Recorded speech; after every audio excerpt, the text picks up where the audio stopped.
Brian. I'm one of the volunteers for the programming team for the Workplace Visionaries track.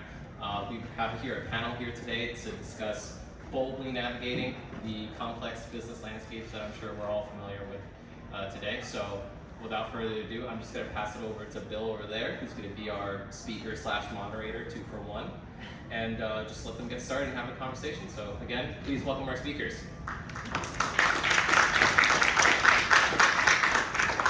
Welcome everybody, nice to see some familiar faces here as well. We're going to do some quick introductions and then we're going to get into a Q&A. It's going to be a free flow discussion and then we're going to open up to questions from the peanut gallery at the end of this show. So Brian, you want to kick us off with an introduction of yourself and we'll just come on down the line here. Yeah, absolutely. Thanks, Bill. Hi everyone, my name is Brian DeSono. I'm a research lead at eBay, and this is my very first NAAAP leadership conference. I've been in the tech space for a good 5 years after completing my PhD. I know that we have some Syracuse alumni in the house. And I'm really excited to be here to connect with you all to talk about business landscapes. I'm really drawn to dynamic marketplaces. Before eBay, I was a researcher at Airbnb, so having that perspective before IPO to now working at eBay and getting to influence product decisions at scale globally is something that has really piqued my curiosity and is something that keeps me intellectually challenged even after grad school. I'm joined with amazing speakers and I'm also looking forward to learning from them. And I'm hoping that we can all engage in this conversation and really navigate these complex landscapes together. Thanks. Hi everybody, my name is Ian Huang. I am currently the city manager for the city of Cambridge across the river. We're known for Harvard, MIT, and being, I suppose, a very progressive bastion. And before that I was at Boston Medical Center, which is a big safety net health system in the city.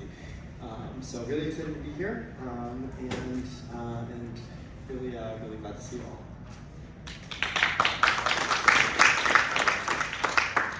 Hi everyone, I'm Shruti Bahadur. I'm a global leader at Dow, leading employee experience and employee resource groups.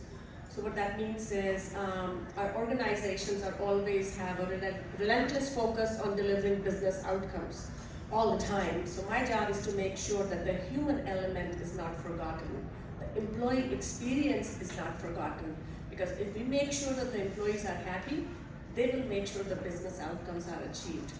And my second part of my job of leading the ERGs is we have 600 chapters around the world in 32 countries that I provide the oversight to.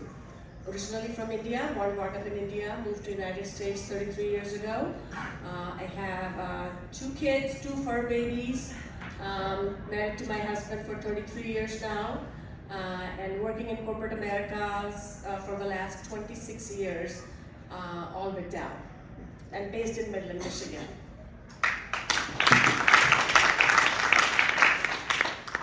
As Brian said, my name is Bill Toll. I'm on the NAAAP Boston board here.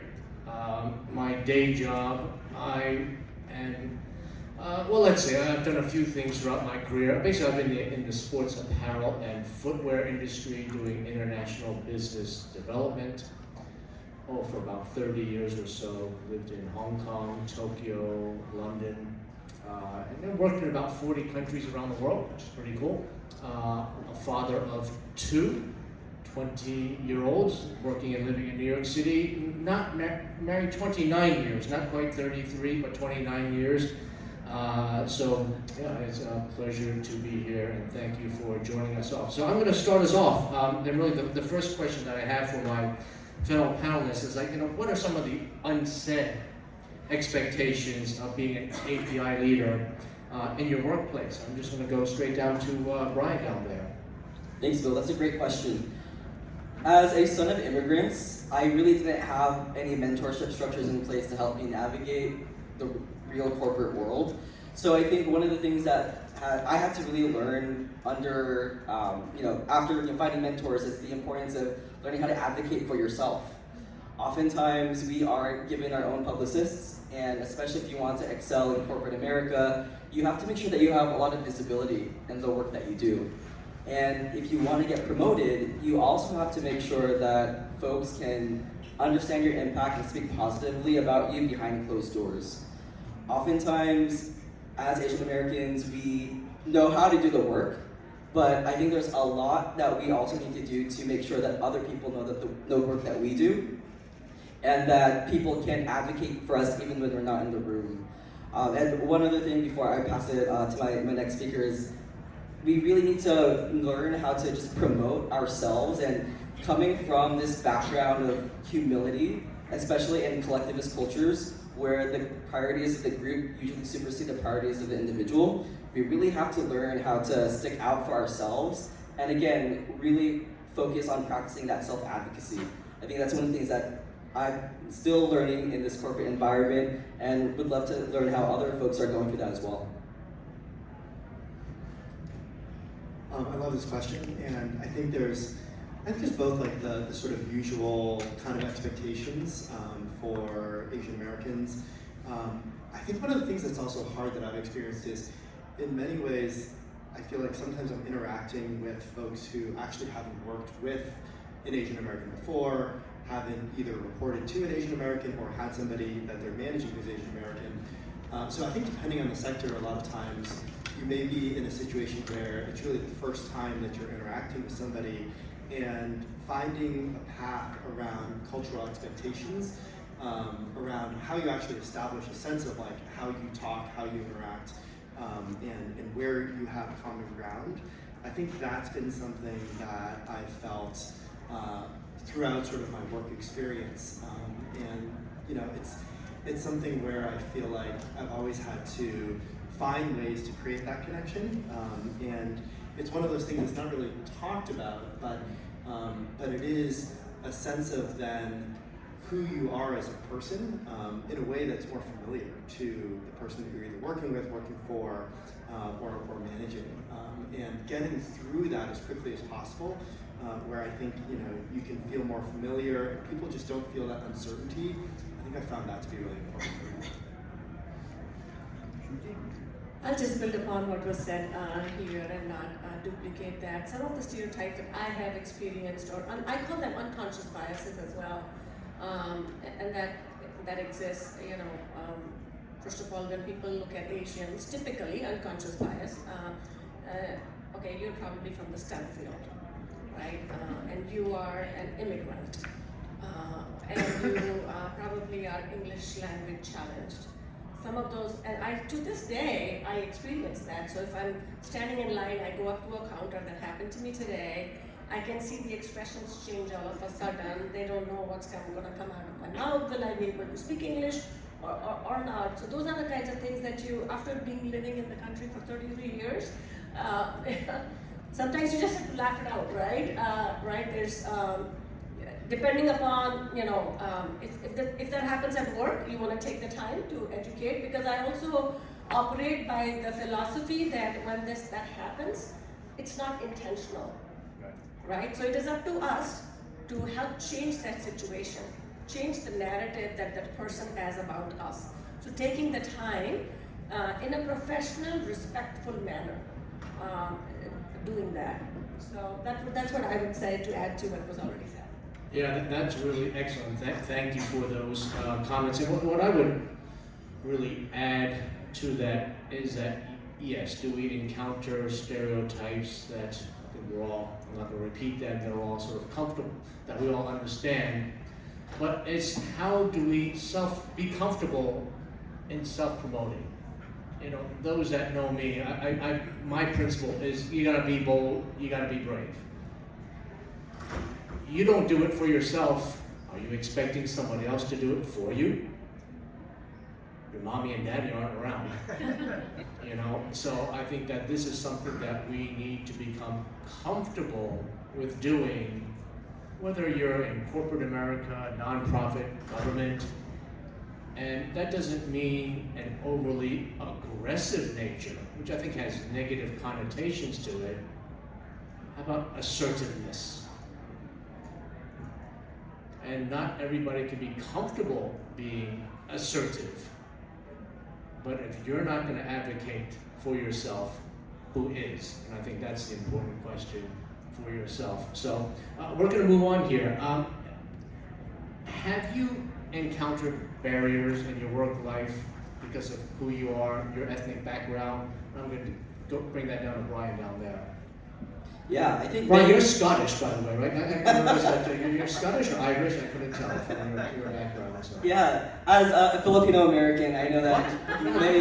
Yeah, shocker, right? I know that many of us in this room have faced adversity in one form or another.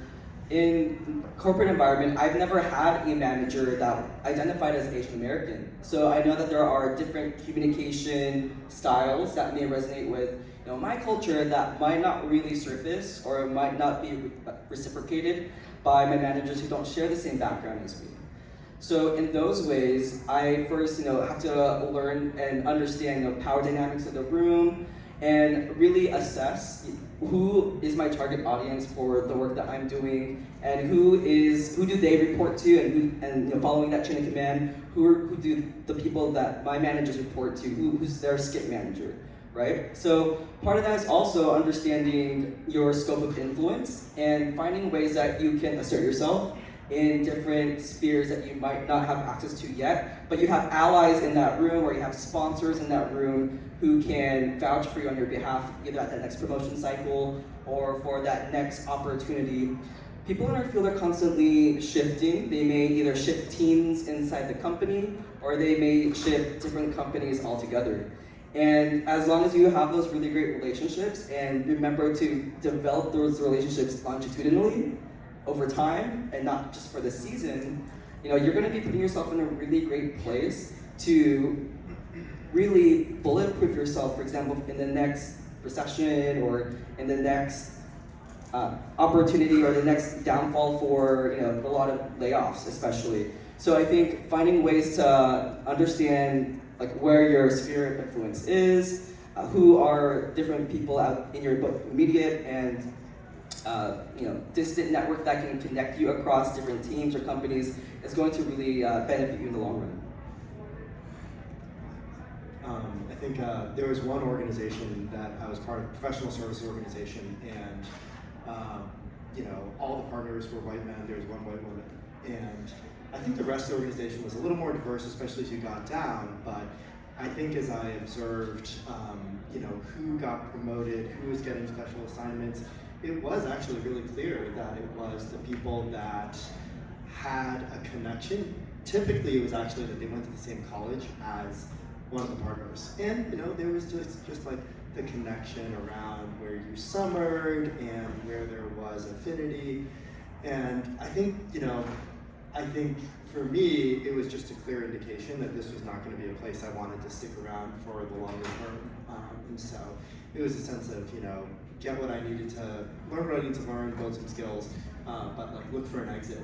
And I think some of this is the kind of web of what an organization values is not like what it says. You have to sort of figure it out as you understand how decisions are actually being made. And the bigger the organization, the more complex it is, right? Major departments are often very different culturally. Organizations have different silos. But I would kind of say a lot of it is trying to figure out, how does the organization actually run? Where does power sit? How are decisions made? And what does the organization value? And some of that is stuff you're going to learn through relationships, through talking with people, and then understanding better what they value will help you understand, I think, whether you fit into that picture.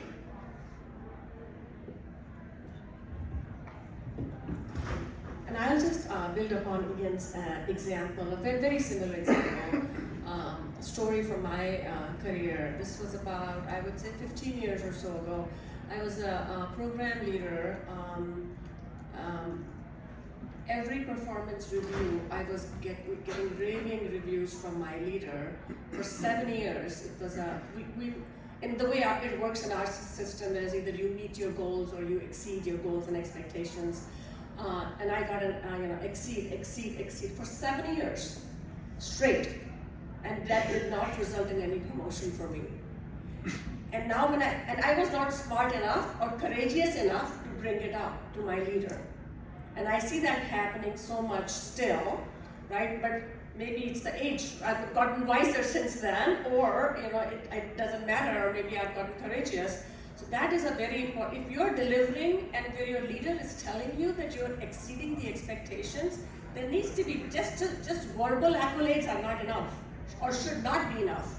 Because if somebody else was doing it, they would be getting a promotion.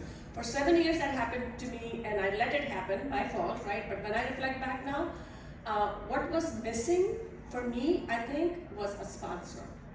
Where key decisions were being made about which opportunity to be given to who, or who deserves the next promotion. There's only so many promotions that can be given in a function in a year, who all get it.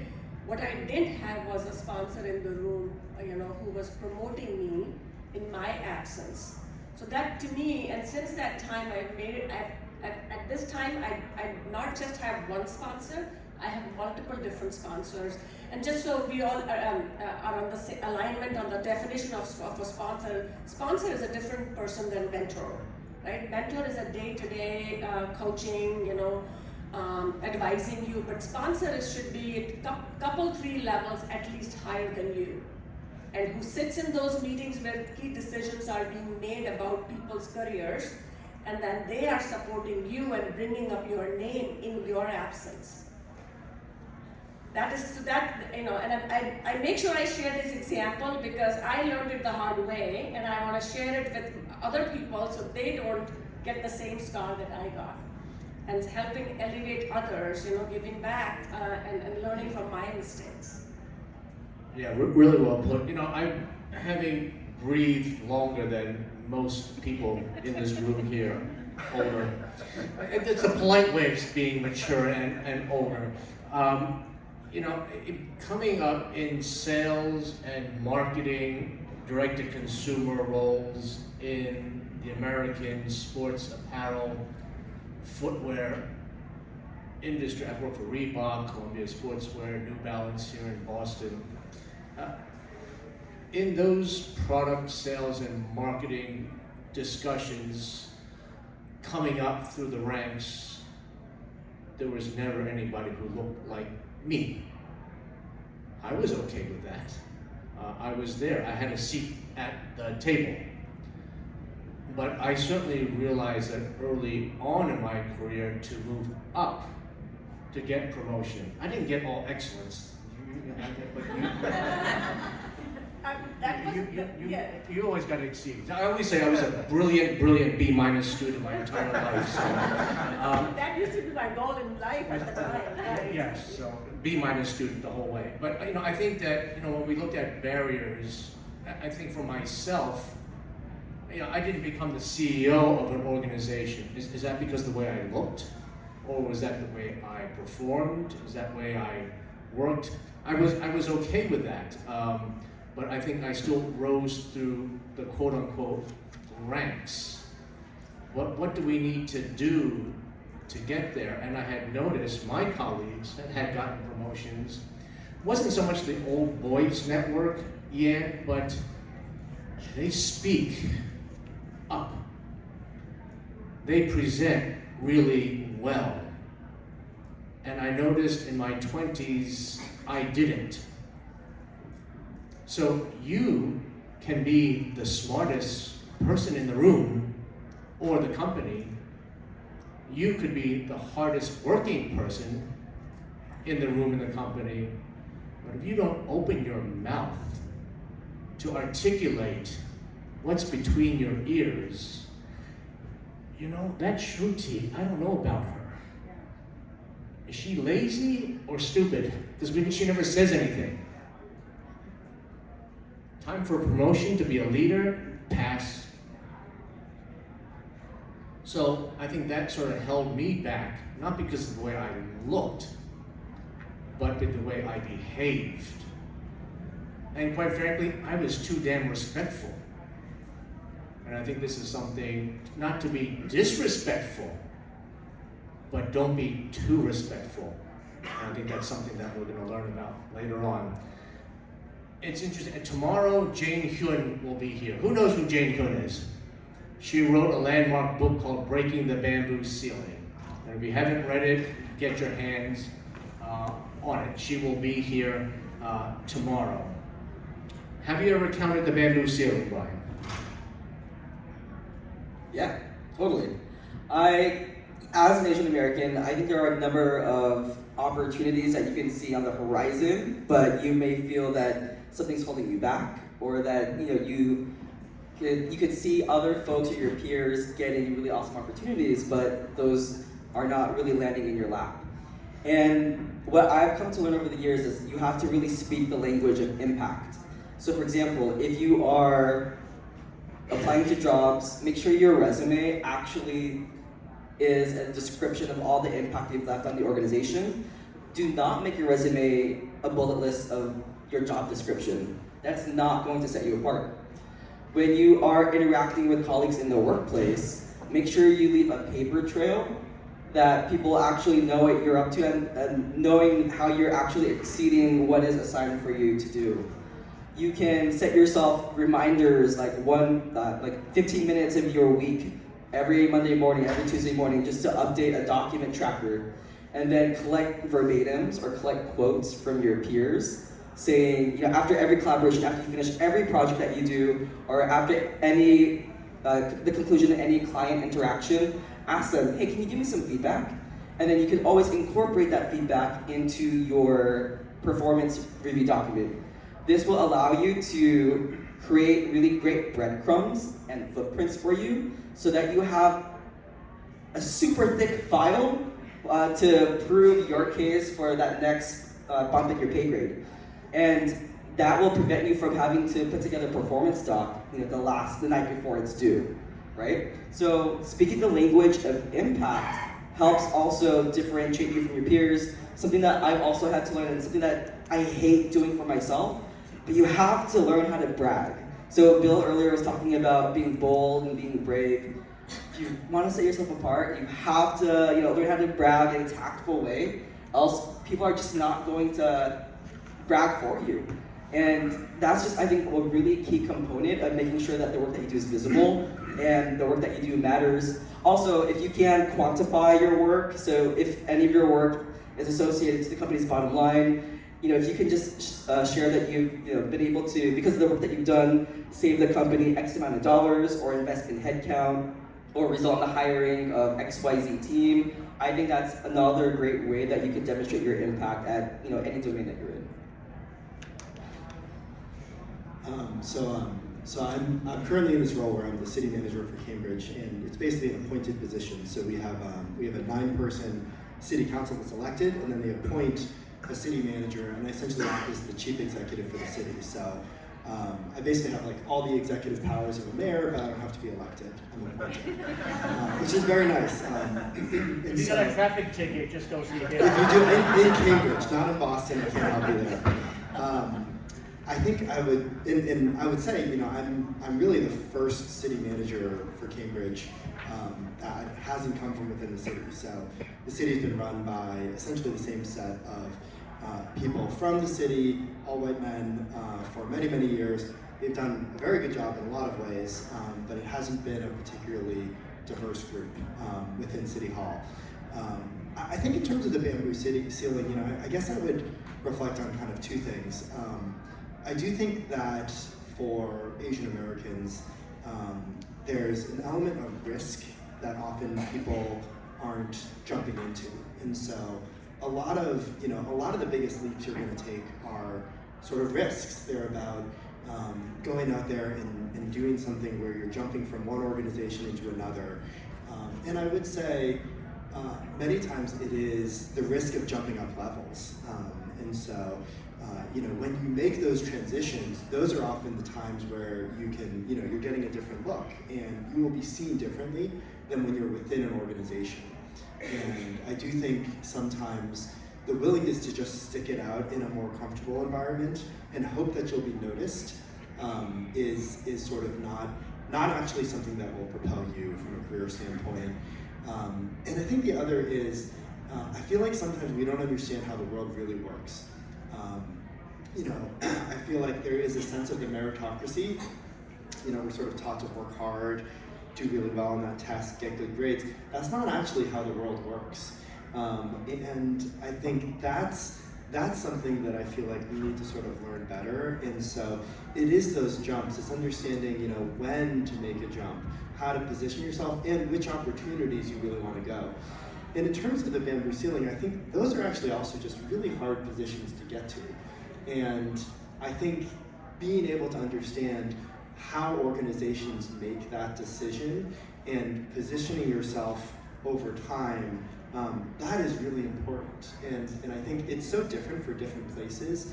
I would say for each of you, as you understand your organization, every organization has a different function that actually matters a lot. So, you know, for Bill, it's probably marketing, maybe sales, but like marketing is a lot of what I think drives, you know, a lot of retailers. The operations person probably isn't the person that ends up in the CEO's. Not always, but there is a track that you kind of need to understand where there are certain skill sets that will be valued above others when you really are getting up into those senior ranks. And I think for myself, I would say, you know, when this opportunity came up in the city, it was understanding why that was a good opportunity for me. And it was sort of looking at the council, understanding the decision they were about to make. There was a big transition, and it was, you know, I live in the city, I've been there for a lot of years, I have kids in the school system, that's really attractive. They were looking for something different. And so in many ways, I was fitting into a profile that I think they were already creating. And I was coming from a place that was adjacent to public service. And so, you know, I could really make a case that, look, like I've been part of a large health system, it's very operational, it's similar to a city. I'm not coming from a hedge fund. That wouldn't go so well in Cambridge. But I think there's I'm not coming from a very capital, I mean, I'm coming from a safety net hospital that doesn't make money, so, you know, not exactly. You qualify. Yeah, qualify. So I think it's all this invisible stuff that you gotta understand about the organization and also about what they're actually looking for in that next leadership role, in that position that is going to put you where you want to go.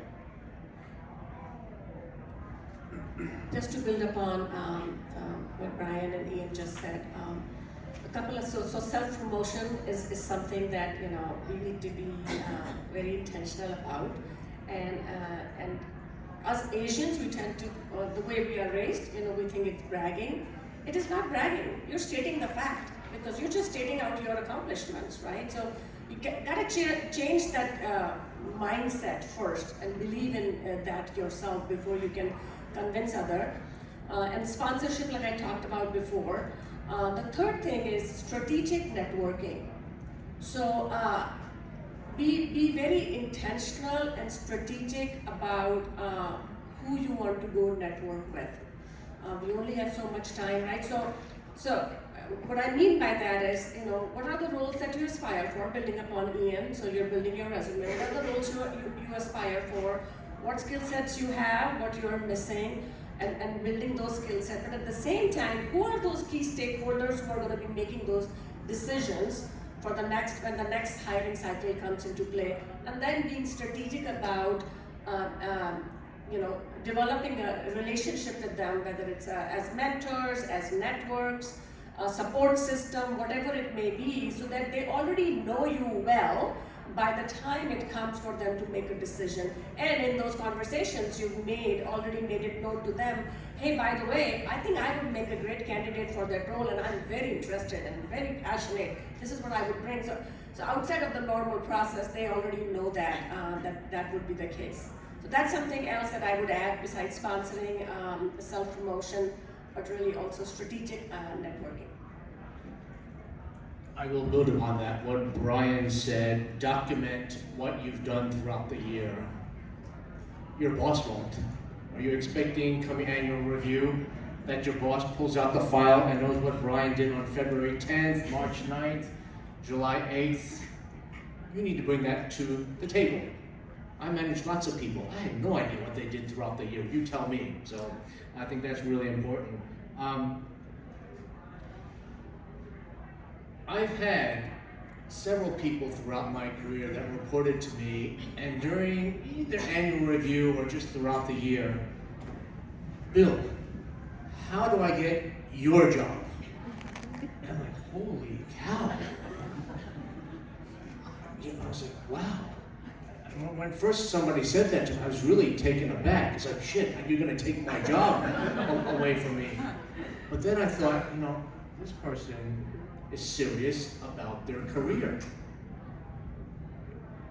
That person is serious about their career. Bill, what do I need to do to get into your seat? Brilliant. Ended up promoting him, and I was a fancy VP somewhere. So I've done that throughout. And I've had a few people say, Bill, how do I get your job? How many people in the room would have the, I'll be polite, the temerity to say that to their boss? Anybody here? Oh, good on you. We're done. We don't need to do this anymore. Congratulations. I think that shows positive intent. You know, don't get to 30, 35, 45, 50 and didn't get to where you wanted to be because my boss never promoted me. HR didn't give me that opportunity. The company didn't have that. That's pathetic, quite frankly. And that's being a victim. Manage your career because nobody else is going to do it for you. Has anybody ever had their boss, or heaven forbid HR, no offense to HR people, is your career going down the path you would like it to go? Are we challenging you enough? Are we compensating you enough? Has anybody ever had that asked to them in this room? It's never been asked to me before. It doesn't happen. They don't give a shit. You know who needs to give a shit? Sorry for my language. You do. Because if you don't, nobody else will. And I think that's an important point. Add to that? Please. Yeah, I just want to add to that, basically, we got to be in the driving seat of our careers. Nobody else is going to come and drive it for you. People will advise you from time to time, but you need to change the narrative for yourself first, believe in yourself, and then understand what the gaps may be in your resume and address those gaps, but then try to change the narratives of the key stakeholders who can help manage your career up. Ryan, you want to add anything to add to those? Yeah, I think part of it is also just being able to flourish in the uncomfortable and to just always continue to challenge yourself to learn something new or to find ways that you can add value wherever you're standing.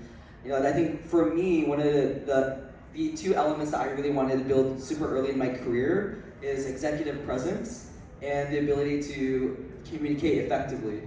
And I was able to find different sandboxes that allowed me to practice what it meant to show up and have strong presence and what it meant to be able to even speak to you all today. So for example, I'm a member of Toastmasters. It's a group that allows me to speak and banter off the cuff. And 10 years ago, I was not at least as coherent as I am today. And I only was able to get there because I've been able to practice and get feedback and not be deterred by feedback, but allow feedback to shape how I'm going to iterate the next performance or iterate the next message. And it's those types of sandboxes that give you that psychological safety. You have the room to fail, but fail forward.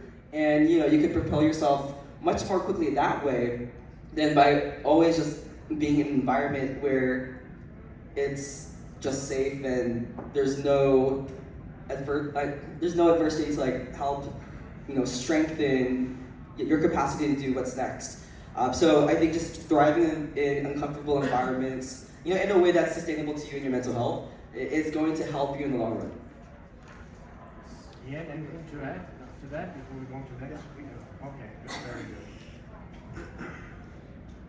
Shruti, you mentioned what is a sponsor, and certainly a lot of companies have official mentorship programs that you can be a mentee or the mentor. But mentors don't always need to be within your organization. It can be outside the organization as well. It could be your uncle, it could be a friend, it could be me, it could be anybody. But how do you find those mentors? How do you find those sponsors in the organization? And you've sort of answered this one. Brian, go ahead. if you're in corporate, a really quick exercise that you can do is what's called stakeholder mapping, where you go in your company's intranet or internal tool and see who you report to, who your manager reports to, and you go up the chain.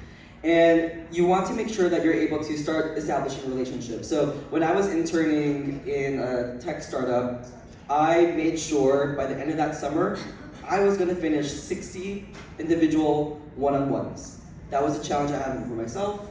And through those one-on-ones, they're either like 20 minutes or 30 minutes, just grab coffee with someone, challenge yourself to keep a conversation. You're able to see what their motivations are for coming to work every day, and you're able to see and get the inside scoop on who knows whom and who would be a great opportunity for you to connect next. If you're a researcher, snowball sampling.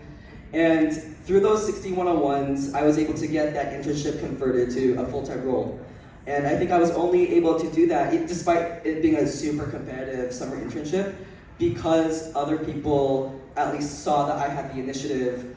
My calendar at least was busy to illustrate to my manager that I was not there twiddling my thumbs, that I was there to learn, and I was there to help people meet other people, and I was there to move the needle, right? So, I think you could set your own challenges for yourself, but I think in terms of finding those mentors, those sponsors, again, that stakeholder mapping super early is a quick tactic that you could employ. And then by just speaking to more people, you're able to get the third or fourth person view of the organization or the room, and see who you can talk to next to find those who have a history of successfully sponsoring your peers.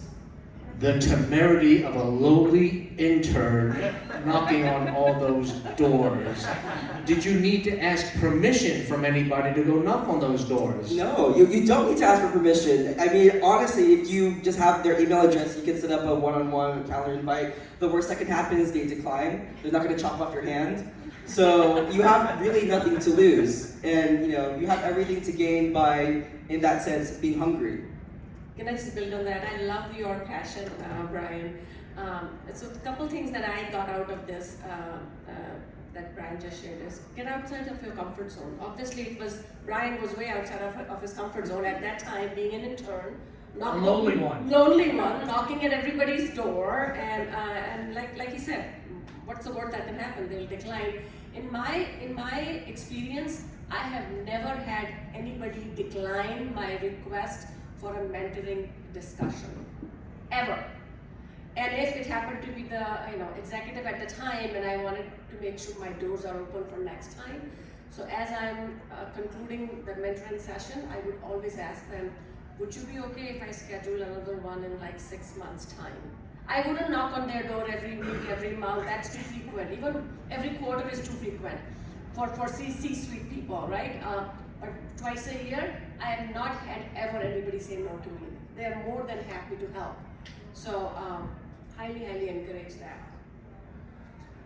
I think this is all perfect. I would say maybe what I would add is I think that it's helpful to create those relationships because it's good for people to know who you are. Having sat in a lot of these rooms, I think actually one of the things though that really does end up driving sponsorship is people in the organization are talking to each other, and there's a question of also what is your reputation for performance and for getting things done in the way that the organization values. And so maybe my encouragement would be, it's not actually just about those one-on-ones. I think one of the most effective things that you can do is figure out if there's a way for you to do work outside of your normal job. And that could be through ERGs, it could be special projects, but find ways that you can get your work in front of other people. And that's actually the most effective kind of sponsor, because it's somebody who has first-hand experience of seeing you work. And if you perform in those forums, then those are the people that are going to really advocate for you. Because I think one of the challenges I sometimes have with the one-on-ones is it's great to connect with people, and I love it, but you don't actually know them. You don't know their work. And so I think that's a big piece of how you want to get in front of other people and create more of a reputation for yourself. And a lot of that is also really just understanding what is it that the organization values, what does performance mean, and if you're delivering on those things, getting in front of more folks so that they can see that. Like you said, ERGs are a great way to do that. I am in my current role because of my involvement in ERGs. I was the North America leader for Asian ERG in our company. And of course, I moved up the ranks in the ERG space. But that I was doing in my free time. ERG work is not part of your, at least in our company, part of your day job, but you have a passion for it, so you do it. But the amount of visibility the ERG work got me in front of all levels in the company, cross-function, cross-business, cross-geo, that was exponential compared to what my day job would have gotten me. So like Ian, you were spot on. That's your leverage that platform to demonstrate or showcase the skill sets that you have to people, to executives, to stakeholders who would not have the chance otherwise to be a spectator of those skills and the talent that you bring to the table. Great, thank you. We're going to open this up for questions. Feel free. We're not charging any money for this, despite my protest.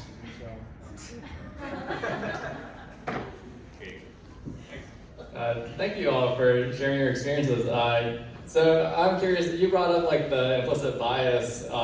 So one thing I've been thinking about is like the sort of like warmth competency matrix and how like Asians are often stereotyped as being like very confident or competent, but also like kind of cold. So they're like good at doing technical work, but maybe not like leading people. And I feel like I'm sort of like, or people have that perception of me sometimes. So I'm wondering like, do you have any advice, like, especially in a situation where you're meeting people and you don't really know them, like an interview or something where you can't build a relationship with them, how do you sort of like counteract those types of biases? My operating model around unconscious biases is I like to give the benefit of doubt to the other person that they are not doing it intentionally. It's just that they don't know, right? If they may have said something or whatever unconscious bias that they have against me or Asians or ethnic women, whatever it might be. So earlier in my career, I didn't have the courage to do that, but now I do. So I take the opportunity in a very respectful manner to try to change the narrative of the other person. Trying to explain to them what I bring to the table in this particular situation, and then take it from there, right? They may have appetite, they may not have an appetite. So you have to adjust your course of action and your narrative and your conversation. But I do not ever now let any opportunity go by without, I don't want to call it correcting, because they don't think they're wrong, but it's just they don't know enough. And I know I have a lot of unconscious biases as well. So I appreciate it when people correct me as well, or educate me and try to change my narrative. So because it's not intentional from my side here. Anybody want to add to that? I think just about, I love the idea of like interrupting that narrative. I would just say like, unconscious bias is the worst when, right, like there's already a picture. And then if you feed into that picture, then they're just gonna run with it. So I would think about like, what I tend to try to think about is how do you surprise somebody in a positive way, in a way that's like counter to whatever bias or narrative they might be constructing. And I think the trick here is it's kind of got to be authentic. So like you can't just make something up, but you can like think about who you are and what you actually enjoy, what your interests are, what you're connected to, parts of your personality. What are elements of that are going to be surprising in that context? And the more that you draw that out, you can tell, when you're talking with somebody, you can tell when they step back and they're like, oh, I didn't expect that. And that's, I think, when people start seeing you as a person and seeing you as unique and not just filling in the gaps with, oh, I already know who this person is because I'm fitting it into a pattern of unconscious bias. Yeah, I love that note on authenticity, and I think there's a number of just tactical ways you can inject personality into how you show up at work. So if any of you are working remotely, is your Zoom background something interesting, or is it something that's bland and sterile? What are the ways that you can take advantage of your company profile on your company intranet and inject a risky fact about yourself or a really unique hobby? So at my workplace, a lot of my peers know about my obsession with martial arts and skincare. And for those conversations, they are always DMing me on Slack, asking for recommendations. And that's outside of my norm of what you would look at me as an Asian male, at least with the skincare component bit. But finding ways to share your hobby in a corporate setting, like your Slack profile, I think it's just one of the ways that you can break up what it means to be a professional and really humanize yourself at work. Can you send me your skincare regimen? Actually. What other questions out there? Okay, yeah, so I'm curious, I know as we grow in leadership that feedback is really important to be able to continue to grow and develop. And I also know that as being a woman, that sometimes we get feedback that is maybe more subjective and more difficult to manage. And I'm curious, not just for Shruti, but also for all of you, what is some challenging feedback that you might have received, and how did you navigate that to continue to grow in your careers? You think about it. I had a boss once that said, "Bill, you manage at a very high level." What the hell was that? So okay, I get it. I'm not the most detailed person in the world, and that's what I asked. I said, "Please, can you clarify what that means? I manage at a very high level." He said, "Bill, you're not into the weeds enough." And I had a boss that was a bit of a micromanager, and I'm like a macro manager. So he didn't really micromanage me, but he expected me to really be in the weeds. And so was that a weakness that I had? Yeah, absolutely. I'm sort of like this big picture guy, and I couldn't tell you the details of this. So that was fine. I took that as constructive feedback.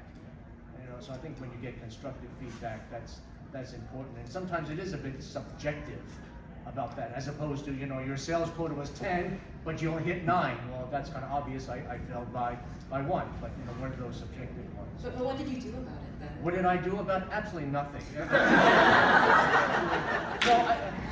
I did try to I tried to show us, okay, well, how do I show you that I'm being more detailed? So certainly in conversations with him, I certainly said, well, here's some more detailed reports that we're getting from around. But I was kind of hardwired by the time I got that feedback. But no, it was very good feedback, because my wife says that to me every day. I can think of this example a little bit earlier in my career about communication skills for me, and I don't think it was relative to me being a woman or an ethnic woman, but it was when I'm having a conversation, the skills that I need to develop. So again, maybe it's part. I thought my communication skills are not perfect, but they were okay to get my work done, right? But I took that feedback and I worked on it, and through various different mechanisms. But part of me wanted to not do anything about it because I did think it was lacking from promotion perspective, and that's the reason being given to me. Because my colleagues and my teams were able to understand the day-to-day discussion and dialogue that I had with them. But when that feedback is being given, you take it and you work on it. You may, or if you agree with it, then you work on it. If you don't agree with it, then you don't work on it, right? But yeah, that's the example that comes to mind, that I have really tried to work for a long time and still working on it. Yeah, I think that's right. I feel like I think it's so hard. I mean, even as I think about having seen across a couple of organizations struggling with how do you do good performance reviews, it is just such a mixed bag, because different people have different capabilities, by the way, to even develop good performance reviews. So I do think there's ultimately a determination you've got to make on like, is this really the right performance, feedback, and you want to work on it, or do you just want to partly just make a show that you actually have to, pretend to work on it or signal that you're making progress? I think, again, like the bigger question is probably not the specific feedback you're getting in your performance review. It's more about where are you trying to get to and what's either going to get you there or holding you back. That's usually not in your performance review. So I just remember, right, like getting a good performance review is not what's getting you promoted. Right. And it's not getting you into the role that you want or the next place that you want to get to. Like the way that you navigate career is very, like the performance review is about your relationship with your current job and your boss. And your career is about how you're positioning in front of your organization and more broadly. And those are just such different things. I think we have time for one or two more questions, Ryan. One quick one. Okay. I knew we should have charged money for it.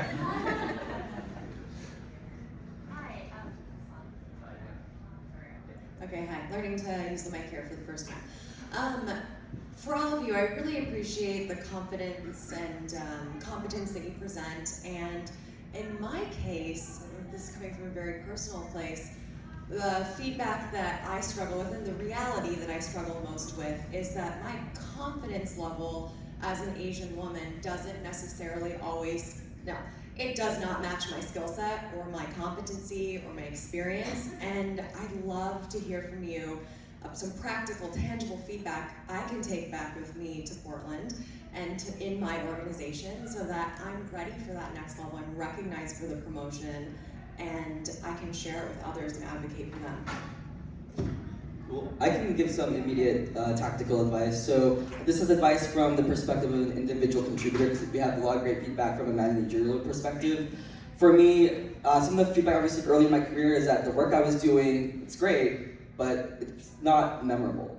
So one of the ways I wanted to combat having my work being forgotten or shelved is infusing as much creativity as I could in my final deliverables. As a researcher, my output are reports. So, instead of just delivering a deck toward the end of a project or engagement, what I would do is find a way to sizzle and dazzle and, find really creative elements to make your work stand out. So I worked on a project that was on like NFTs and crypto. And instead of just doing that as a report, I ended up making the justification to hire a video ethnographer to come with me as I conduct interview sessions with crypto enthusiasts. I was able to produce a Netflix-esque like documentary that was super well polished because the vendor was able to do it herself. And I was able to really show, this is a really creative way to illustrate research. Or another way, right now generative AI is everywhere. And instead of having to reinvent the wheel and do a completely new research study, I ended up just socializing insights that were come about and were brought up in facilitation and able to repurpose what everyone else said in the room in sticky notes and use AI to thematically sum up everyone's insights as a meta case study. So, going beyond what you're asked to do and just really just dazzle or sizzle them in a different dimension to illustrate how creative you are, I think could be a really tactical way for your work to be remembered. I can just build upon that, and I can relate to what you said. It's a common female trait to downplay yourself in your ed, right? So one thing that has worked for me, it works most of the time, not every time, writing down what you bring to the table as a person, not just the employee. You're a mom, you're a wife, you're a sister, the things that you do along with all the work that you do for the organization you work for. And keep it front and center, somewhere there, maybe on your fridge, maybe wherever, or in your car. Well, you don't want to be reading in your car. So, but wherever, maybe on your mirror in the bathroom, and so that there's a constant reminder of I'm not just whatever your title may be. I'm so much more than this. This is my whole self. And that self-talk every day, even though it's not verbal, but it's just mental, does have an impact over time. I've tried to do that for my kids as well when they were young. So try that out. That's something that has worked for me. Maybe just two quick thoughts. I think one would be, you know, a little bit snide, but like you could think about all the like mediocre white men that are in really senior positions. And like, I think it is true that I think people of color are often held to a very high standard, and then we internalize that. And there's a sense that like, oh, well, if I'm not perfect, then of course I shouldn't get this promotion, or I don't deserve to be in this leadership role. But there are so many people who are very mediocre, and you know, they get the promotion, they get in those roles. So I think there's a bit of like believing in yourself. I think the second is, you know, it's not just, I can sort of sense like, you know, it's not always just something about how we think about ourselves. It's also about whether you are working for somebody who believes in you, and whether that organization believes in you. And so I would just say again, like, you gotta be ready to move sometimes. And picking the right boss and picking the right organization is really important. And I think you have to watch for like, what does it mean for that place to be a good fit for you, or for that boss to be a good fit for you? And I don't think I say that in the sense of like there are better organizations and worse organizations. It is a bit about what the organization values and to what extent those are things that are you know, part of who you are and your skill sets. So, you know, there are organizations that really value a highly analytical skill set, and where like communication is very written. That could be really comfortable for you or really uncomfortable. There are organizations that are more empathetic and value people who take time and build relationships, and organizations that don't care about that at all. And so I think there's a component related to confidence where like there are going to be places that are easier for you to succeed, easier for you to get good feedback and them to say, oh, you're like on the right track, versus places that are going to just be more of a struggle. We have come to the end of this session, unfortunately, and we don't get paid overtime to do this. So I want to thank my fellow panelists, Brian, Yan, and Shruti. They've come from various places across the country. I want to thank you for the excellent questions here and for listening. And I hope we've imparted some knowledge and wisdom. Be bold, be brave. Thank you very much, everyone.